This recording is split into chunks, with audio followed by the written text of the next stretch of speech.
ជំរាបសួរôngពូមីងទាំងអស់គ្នាថ្ងៃហ្នឹងស្លោះម្ជូរទៀតហើយមើលទៅតែខ្ញុំស្លោះម្ជូររាល់ថ្ងៃហ្មងតែខុសតែថាថ្ងៃនេះស្លោះម្ជូរមានកោមពាក់នេះទិញបាន5ថង់មកមួយជប់មួយហើយនេះហើយត្រួយ7លាយមកអមបន្តិចដែរហើយក្បាលត្រីថ្ងៃមុននឹងអត់ទាន់អស់ទៀតនៅទៀតចឹងក៏ចាប់ផ្ដើមស្លោម្ជូរទៀតទៅម្ជូរត្រួយ7ក្រកោមពាក់ហើយដាក់បន្ទុំឆ្នាំងបន្ទុំអីទៅមើលទៅស្លោម្ជូររាល់ថ្ងៃពេកអើយមើលអាកាសធាតុខាងក្រៅម្ដងថ្នាក់អង្គមីងហ្នឹងនេះហូបបាយហូបអីហើយខ្ញុំមកថតមេឃថ្ងៃនេះមេឃសាច់តែពពកហ្មងបើកថ្ងៃអញ្ចឹងទៅសតុំវិញអញ្ចឹងទៅហើយនេះต้องរៀងរសៀលដែរនេះកូនខ្ញុំទៅដើមទូរស័ព្ទលេងនេះខ្ញុំថតពេលល្ងាចម៉ោង3ថតផ្លែទៀបនឹងខ្ញុំល្មិលរកថ្ងៃអញ្ចឹងអត់ឆាប់ធំសោះឆាប់បានហូបអីចឹងឃើញទុំផ្លែតម៉ែខ្ញុំបេះទៅបាត់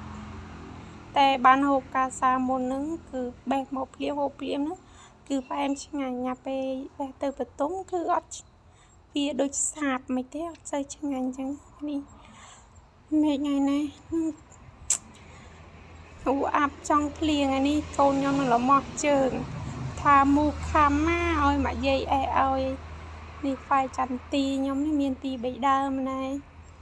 ប៉ុន្តែអត់ហូបទេអង្គពូមីងព្រោះអីផ្លែនោះអត់សូវឆ្ងាញ់ថាផ្លែឆ្ងាញ់នោះម៉ែកាប់ដើមបាត់ផ្លែធំប៉ុន្តែអត់ឆ្ងាញ់ទេវាខាខ្លាំងពេកនេះដើមកាង៉ែនកាយបានផ្លែបាន2ឆ្នាំហើយឆ្នាំទៅមិញបាន5គ្រាប់ទៅឆ្នាំនេះមិនដឹងចប់បានប្រហែលផ្លែទេ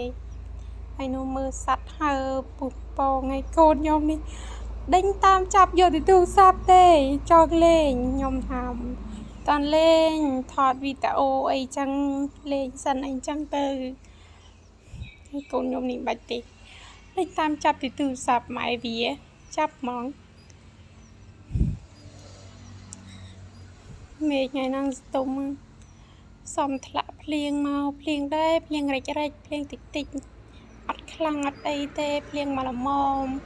ថ្ងៃមុនភ្លៀងមកអត់មានខ្យល់មានអីទេល្អមែនតើភ្លៀងនេះមើលអាកាសធាតុខាងក្រៅនេះនឹងបើកថ្ងៃផងហើយជាចុងក្រោយអត់មានអីទេនាំអង្គពូមីងមើលអាកាសធាតុមេឃហ្នឹង